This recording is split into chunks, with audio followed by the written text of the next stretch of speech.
Olá, pessoal. É um prazer estar aqui com vocês. Sou a professora Ana Maria de Jesus Teixeira Alves.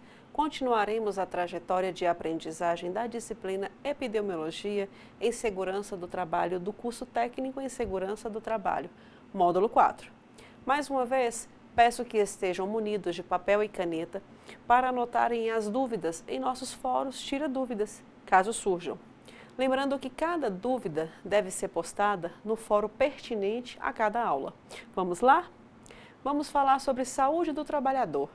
É importantíssimo entender que homens e mulheres, independente de sua localização, de sua forma de inserção no mercado de trabalho e de seu vínculo empregatício, assalariado, autônomo, avulso, temporário, cooperativados, aprendiz, estagiário, doméstico, aposentado ou até mesmo desempregados, todos são considerados trabalhadores.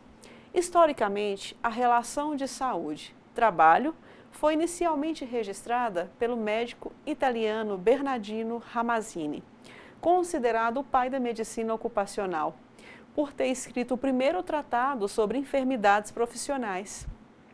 Antes de escrever e editar sua obra, visitou vários centros de trabalho, onde observou procedimentos e técnicas utilizadas pelos trabalhadores, bem como os materiais e as substâncias utilizadas no processo produtivo. Em conversas com os trabalhadores, obteve informações sobre as moléstias e enfermidades que os atacavam e estabeleceu uma relação de causa e efeito entre a doença e o processo produtivo daquela época. A medicina do trabalho, enquanto especialidade médica, ela surge na Inglaterra, na primeira metade do século XIX, com a Revolução Industrial. Naquele momento, o consumo de força de trabalho, resultante da submissão de trabalhadores a um processo de trabalho desumano, exigiu uma intervenção, impedindo a falência do processo produtivo. Em 1830, o Dr. Robert Baker, ele é contratado por um proprietário de uma fábrica têxtil para cuidar de seus funcionários, dando assim origem ao primeiro serviço de medicina do trabalho. Em 1934, foi nomeado inspetor médico de fábricas pelo governo da Inglaterra para controlar a idade de admissão de crianças nas fábricas. Baseado no que foi abordado, você deve ter percebido que as condições desumanas em que o trabalho era realizado, os trabalhadores adoeciam, sofriam mutilações e até morriam. A pequena atenção à saúde dos trabalhadores tinha como objetivo mantê-los em condição de produzir. A evolução da medicina do trabalho para a saúde ocupacional, ela se deu no período imediatamente após a Segunda Guerra Mundial. Nesta época, a tecnologia cresceu de forma acelerada, em virtude de novos processos industriais, de novos equipamentos e de novos produtos químicos, gerando, obviamente, novos riscos à saúde do trabalhador. A saúde ocupacional é a ciência que trata do reconhecimento, da avaliação, do controle de riscos ocupacionais. Ela tem caráter de saúde pública, de comunidade fechada, pois é dirigida para uma comunidade de trabalhadores, bem como também é conhecida dos profissionais da equipe de saúde. A saúde ocupacional, ela atua dentro dos limites da empresa ou de uma classe de trabalhadores, enquanto a saúde do trabalhador, ela vai além, considerando integralmente todos os trabalhadores, independente da condição de trabalho de cada um. Prioriza os grupos mais vulneráveis do ponto de vista socioeconômico.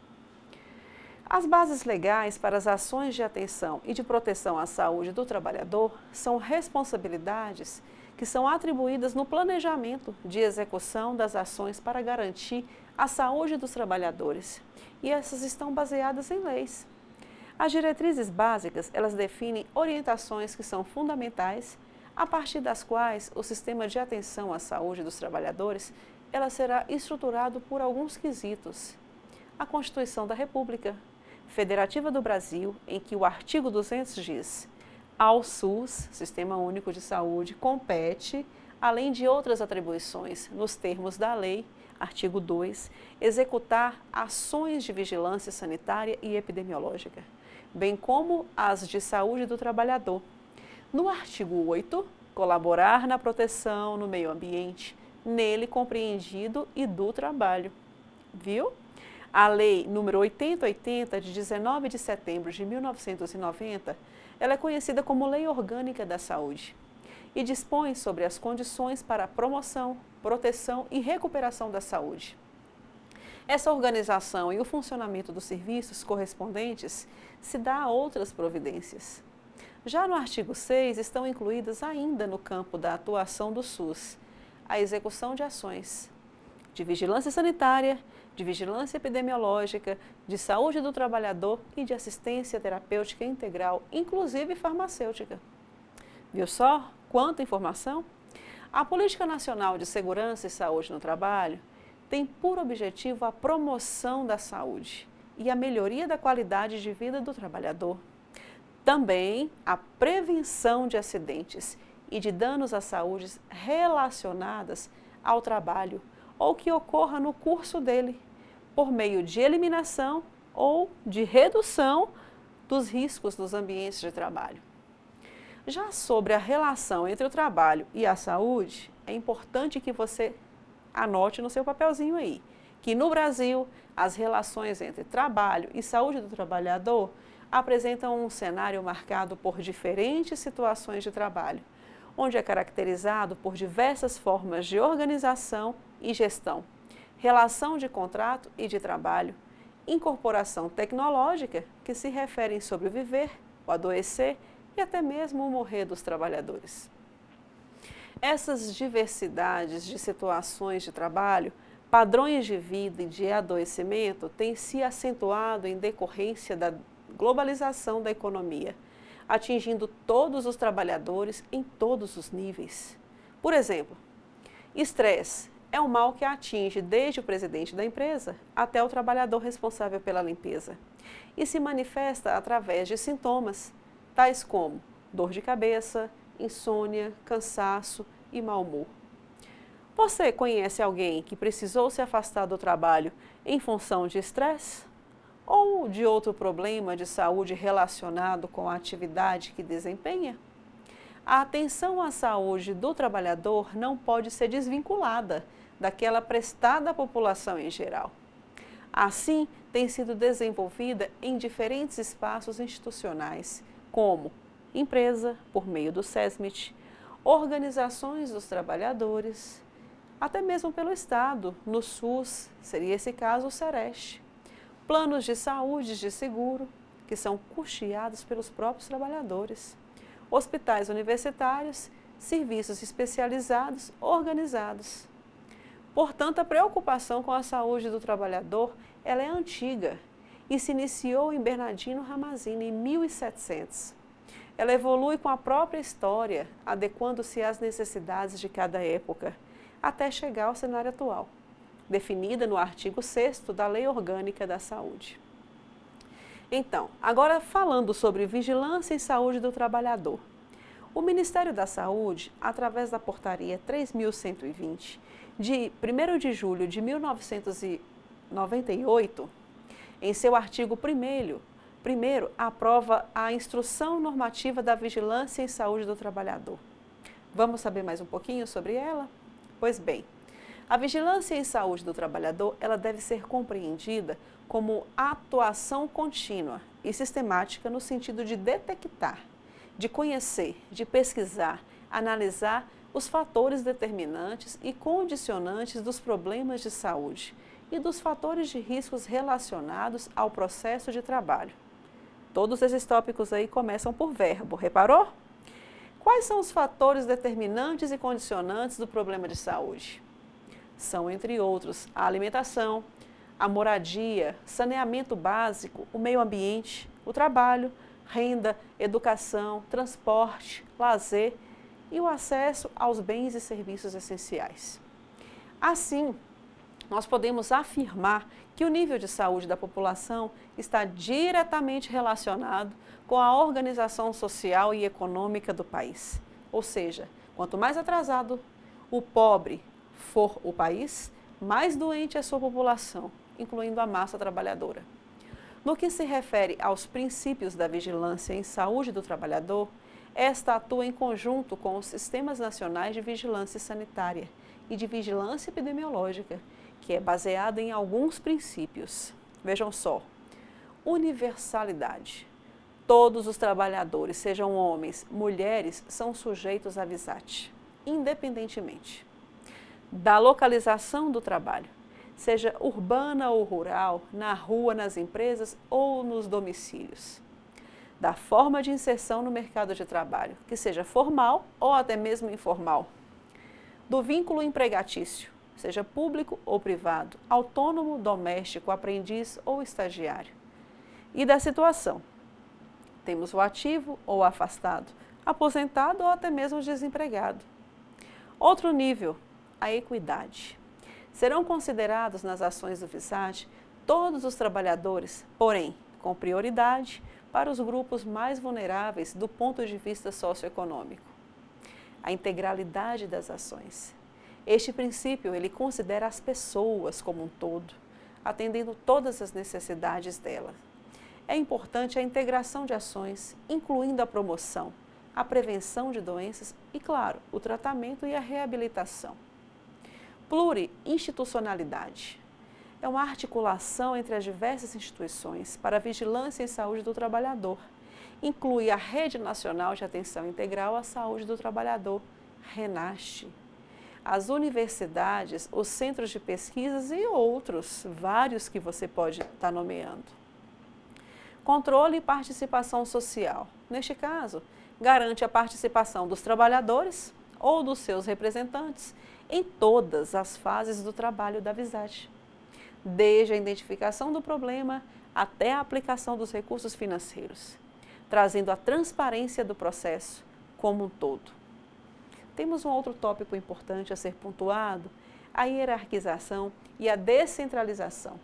Este aí institui o papel do município como o primeiro responsável no desenvolvimento das ações de vigilância em saúde do trabalhador, apoiado pelos níveis regionais, estadual e federal do Sistema Único de Saúde, o SUS. A interdisciplinaridade é de fundamental importância nas ações da VISAT. Se considere as diversas áreas do conhecimento, inclusive a dos próprios trabalhadores. Temos um tópico importante também a ser pontuado, é o caráter transformador. O processo de aprendizado que envolve a participação dos órgãos públicos, empregados e trabalhadores, implica em assumir um compromisso ético em busca da melhoria dos ambientes e do processo de trabalho. Portanto, é necessário conhecer a realidade para tentar transformá-la, buscando através deste conhecimento um aprimoramento da qualidade de vida no trabalho. Ok. Agora nós vamos falar sobre as etapas de uma ação de vigilância do ambiente de trabalho, ok? Você, durante a vida profissional, como representante da empresa, para as quais questões relacionadas à saúde e à segurança dos trabalhadores, certamente irá receber e acompanhar inspeções na empresa que trabalha. Por isso é importante saber como se organiza e se executa uma ação de vigilância. Quer ver? No planejamento. Para planejar nesta fase, apenas os profissionais da vigilância estão envolvidos e a equipe fará a identificação da empresa, do local de trabalho e definirá o objetivo desta ação. No caso da execução da inspeção, você irá acompanhar toda a ação fiscalizatória e terá de prestar as informações quando solicitadas. As etapas são as seguintes: apresentação da equipe de vigilância e explicação do propósito da inspeção. É preciso que você explique isso. Ações da equipe. Uma ficará responsável pelo exame da documentação da empresa, podendo inclusive solicitar cópias para posterior análise. A outra, ela fará a inspeção dos ambientes de trabalho, procurando observar o processo, a organização e as condições de trabalho, registrando todas as informações através de fotos e relatos. Por exemplo, a disponibilidade dos equipamentos de proteção coletiva, dos equipamentos de proteção individual e o conforto do ambiente de trabalho. A inspeção ela será acompanhada em um bate-papo com os trabalhadores, aos quais serão feitas perguntas para se entender melhor o processo de trabalho. Será realizado também um relatório da inspeção. É o documento onde as equipes elas vão registrar passo a passo, de forma lógica e clara, todos os detalhes relevantes por ocasião da inspeção, permitindo que as informações elas sejam entendidas por qualquer pessoa, valendo-se para isso até fotos. Importante. O relatório ele deve descrever as medidas corretivas, definindo prazos para que o responsável providencie a adequação das inconformidades. O representante da empresa e o chefe da comissão inspecionará deverá assinar esse relatório e receber uma via deste documento, ok? A Visat, ela executa as ações de vigilância e assistência à saúde do trabalhador, através de uma atuação contínua e sistemática, baseada em princípios norteadores, visando a promoção e a saúde de um ambiente de trabalho mais saudável. O público-alvo são os trabalhadores, homens, mulheres, independente de sua localização urbana ou rural, de sua forma de inserção no mercado de trabalho, de seu vínculo empregatício, público ou privado, assalariado, autônomo, avulso, temporário, cooperativo, aprendiz, estagiário, doméstico, aposentado ou até mesmo desempregado. Ok? Ficou claro? Sobre a notificação compulsória de agravos relacionados ao trabalho, esta é importante porque o acidente, as doenças relacionadas ao trabalho, elas são evitáveis e possíveis de prevenção.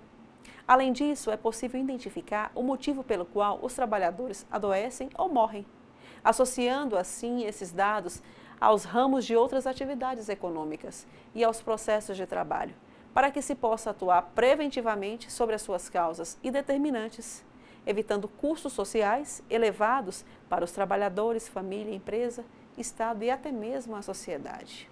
Mas o que é que deve se notificar? O que é que eu vou notificar? Os agravos à saúde do trabalhador. Este é de notificação compulsória, que são os abaixos relacionados, os quais deverão ser notificados através de uma ficha de investigação. Veja só, acidente de trabalho grave, fatal, com mutilações com crianças e adolescentes. Acidente de trabalho grave é aquele que resulta em morte, em mutilações e que acontece com menos de 18 anos. O acidente de trabalho fatal também é aquele que leva ao óbito imediatamente após a sua ocorrência ou posteriormente em ambiente hospitalar ou não, desde que a causa básica, intermediária ou imediata da morte seja decorrente do acidente. Acidente de trabalho com mutilações também. É aquele que vai ocasionar lesão, ou seja, amputação, esmagamento, traumatismo, fratura de coluna, perda de consciência e outros que resulte em internação hospitalar, o que poderá levar à redução temporária ou permanente da capacidade para o trabalho.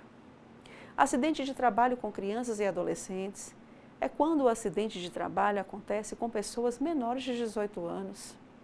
Acidentes com exposições a materiais biológicos envolvendo sangue ou outros fluidos corporais contaminados ocorridos com profissionais da área da saúde durante o seu trabalho.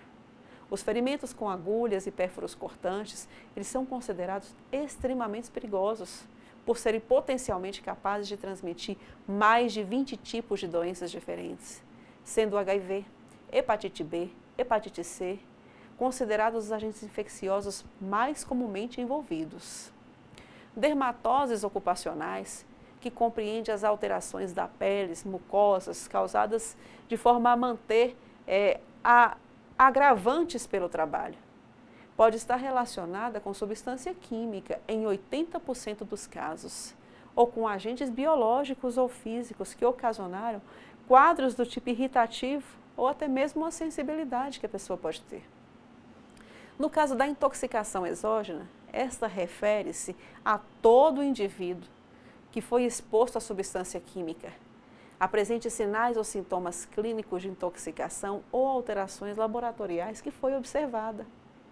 Lesões por esforços repetitivos, distúrbios osteomusculares relacionados ao trabalho, também é uma síndrome clínica que afeta o sistema musculoesquelético em geral, caracterizada pela ocorrência de sintomas como dor crônica, fadiga muscular. Este aí acontece em atividades e são realizadas com movimentos repetitivos, com posturas inadequadas e trabalhos muscular estático. Pneumocoses, que é o conjunto de doenças pulmonares causadas pelos acúmulos de poeira nos pulmões e relações à presença dessas poeiras presentes no ambiente de trabalho, talvez. Perda auditiva induzida por ruído. Esta aí é a diminuição gradual da acuidade auditiva decorrente da exposição continuada a níveis elevados de ruídos no ambiente de trabalho. É irreversível e passível de não progresso, uma vez acessada a exposição do ruído. Os transtornos mentais relacionados ao trabalho. Neste caso, ele tem um comportamento relacionado ao trabalho que é proveniente de fatores como exposição a agentes tóxicos devido à organização do trabalho, políticas de gerenciamento a pessoas, até mesmo o assédio moral. Transtornos mentais e de comportamento para o uso desses instrumentos serão considerados estados de estresse decorrente do trabalho. Cânceres relacionados ao trabalho. É todo câncer que surge com consequência de exposição a agentes cancerígenos, presentes nos ambientes de trabalho mesmo após a cessação da exposição. Você já se perguntou, quem é responsável por notificar? A rede Sentinela de Notificação Compulsória de Acidente. E doenças relacionadas ao trabalho são unidades de saúde que identificam, investigam e, quando confirmados, notificam os casos de doenças graves ou de acidentes relacionados ao trabalho. Esta rede ela é composta por centros de referência em saúde do trabalhador, hospitais de referências para o atendimento de urgência e emergência ou até mesmo atenção de média e alta complexidade, credenciado como sentinela, serviços de atenção básica e de média complexidade, credenciados como sentinelas, por critérios a serem definidos como instrumentos próprios. Gostaria de dar uma pausa aqui. Atenção, muita atenção. Os agravos, se confirmados, eles deverão ser notificados ao Sistema de Informação de Agravos de Notificação, através da ficha de notificação padronizada pelo Ministério da Saúde. Como o trabalhador cidadão pode colaborar? O dever de notificar é do serviço de saúde. Contudo, o trabalhador cidadão ele pode ajudar informando ao serviço de atendimento ou incentivando os companheiros de trabalho à procura do atendimento de saúde, quando sofrem acidentes de trabalho ou quando forem acometidos por doenças relacionadas ao trabalho. Com participação, a cidadania exercida, além de contribuir para transformar a realidade do ambiente de trabalho e os fatores que interferem no processo de saúde. A notificação de agravos relacionados ao trabalho é fundamental para se identificar o motivo pelo qual os trabalhadores adoecem ou morrem. É obrigatória para os casos de acidentes do trabalho, acidentes com exposição a materiais biológicos, dermatoses ocupacionais, intoxicações exógenas, lesões ou esforço repetitivo, devido a distúrbios osteomusculares relacionados ao trabalho, pneumocoses, perda auditiva induzida pelo ruído, transtornos mentais e cânceres relacionados ao trabalho. O conhecimento desses agravos ele permite que atuem preventivamente sobre as suas causas e determinantes, evitando custos sociais elevados não apenas aos trabalhadores, como também à família, empresa, Estado e sociedade. No caso de instrumentos de identificação, investigação e notificação, no item que se referem às fichas, existem 2 documentos básicos padronizados pela Vigilância em Saúde, que complementam entre si as informações sobre cada caso. A ficha de notificação, que é preenchida pelas unidades assistenciais para cada paciente a partir da suspeita clínica da ocorrência de alguns agravos, e notificação compulsória. Observe na figura do slide que existem 3 tipos de notificação.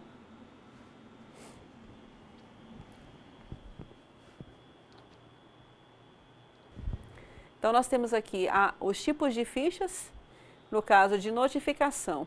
Essa ficha está no seu caderno didático, você pode visualizar com mais precisão o passo a passo. Essa é uma ficha do SINAM, que é o Sistema de Informação de agravos de notificação e é uma ficha de notificação que deve ser utilizada.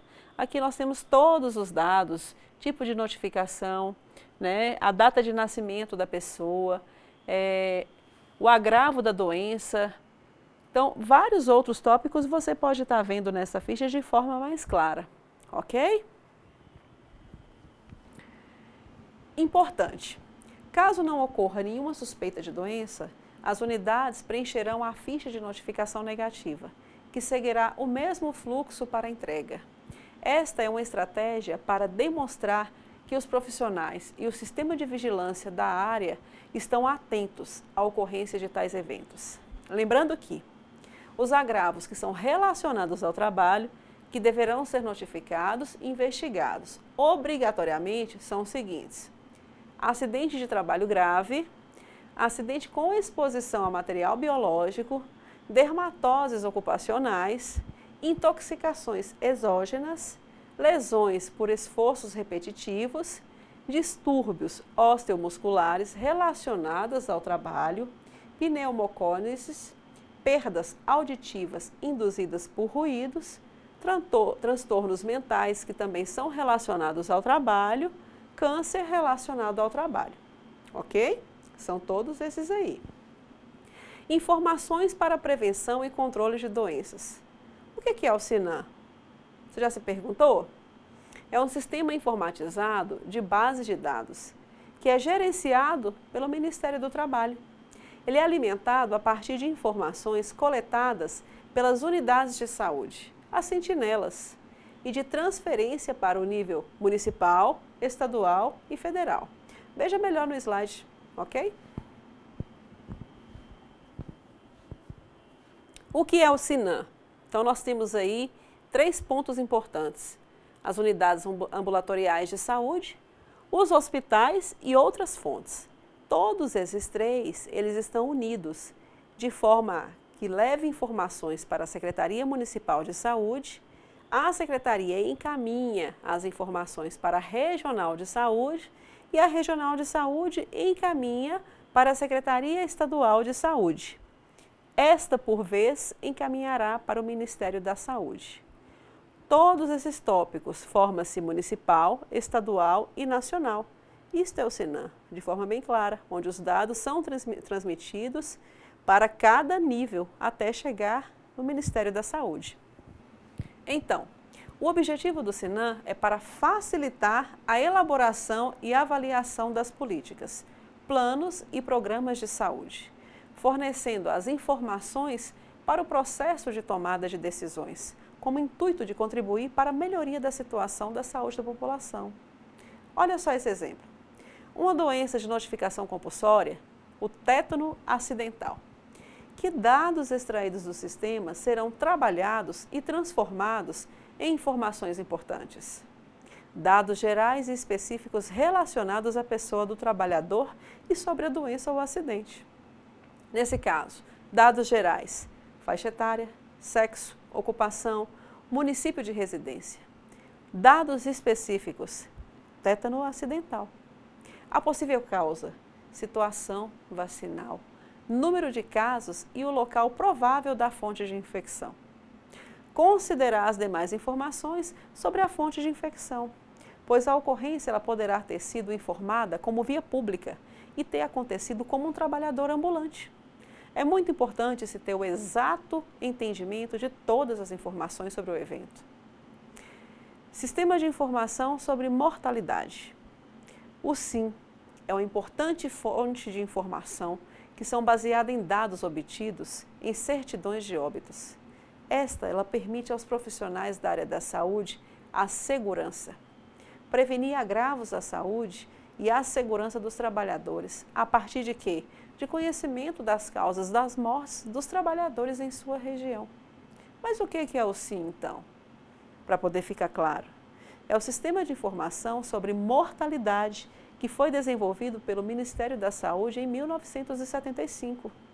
Esta iniciativa unificou mais de 40 modelos de atestado de óbitos, utilizados ao longo de anos para coletar dados sobre mortalidade no país, em um único modelo de padrão de declaração de óbito. Sobre o objetivo do SIM, este será produzir estatística de mortalidade e construir os principais indicadores de saúde a partir das declarações de óbitos provenientes das unidades notificadoras, passando pelas secretarias municipais, estaduais, aquelas da saúde que a gente viu agora há pouco.